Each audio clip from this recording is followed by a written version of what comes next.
चरणों में मैं भक्ति भाव से लाया हूँ। त्रिजन्म पाप नाशन में मैं अक्षत बिल्व पत्र लाया हूँ। मैं अक्षत बिल्व पत्र लाया हूँ। भगवान तुम्हारे चरणों में मैं भक्ति भाव से लाया हूँ। संकट नाशन के लिए मैं घंटा नाद करता हूँ। मैं घंटा नाद करता हूँ।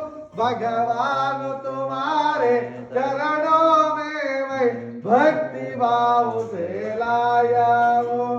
विश्व की शांति के लिए मैं पंचामृत भोज लाया हूँ। मैं पंचामृत भोज लाया हूँ। भगवान तुम्हारे चरणों में मैं भक्ति भाव से लाया हूँ। नम्र भाव से बजता हूँ।